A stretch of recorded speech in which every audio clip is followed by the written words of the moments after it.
ഉൾപ്പെടുത്തി ഗവർണറുടെ നയപ്രഖ്യാപനം.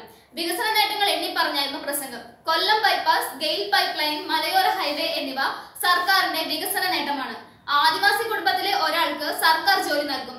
ഇതിനായി സ്പെഷ്യൽ റിക്രൂട്ട്മെന്റ് നടത്തും. ലിംഗസമത്വം ഉറപ്പാക്കാൻ സർക്കാരിന് ബാധ്യതയുണ്ടെന്നും ഗവർണർ പറഞ്ഞു. കേന്ദ്ര സംസ്ഥാന ബന്ധം ശരിയായ നിലയ്ക്കല്ല, വികസന നേട്ടം സഹായത്തിന് തടസ്സമാവുന്നു. ശബരിമല വിധി നടപ്പാക്കുക എന്നത് സംസ്ഥാന സർക്കാരിന്റെ ഉത്തരവാദിത്തമെന്നും ഗവർണർ വ്യക്തമാക്കി. പ്രളയബാധിതരുടെ പ്രശ്നങ്ങൾക്ക് പരിഹാരമുണ്ടാവുമെന്ന് വ്യക്തമാക്കിയായിരുന്നു ഗവർണർ ടി സദാശിവം പ്രസംഗം ആരംഭിച്ചത്. സംസ്ഥാനത്തിന്റെ പുരോഗതി ചൂണ്ടിക്കാട്ടി അർഹമായ സഹായം നിഷേധിക്കുന്നെന്നും അദ്ദേഹം പറഞ്ഞു. അതേസമയം പ്രളയബാധിതരുടെ പ്രശ്നങ്ങൾ ചൂണ്ടിക്കാട്ടി ബാനർ ഉയർത്തി പ്രതിഷേധിക്കുകയായിരുന്നു പ്രതിപക്ഷം.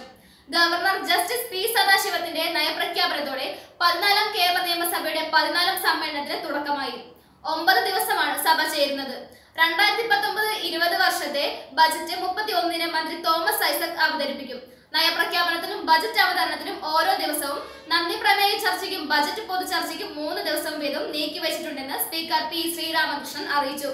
28 മുതൽ 30 വരെ നന്ദി പ്രമേയ ചർച്ചയും 4 മുതൽ 6 വരെ ബജറ്റിൽ പൊതുചർച്ചയും നടക്കും.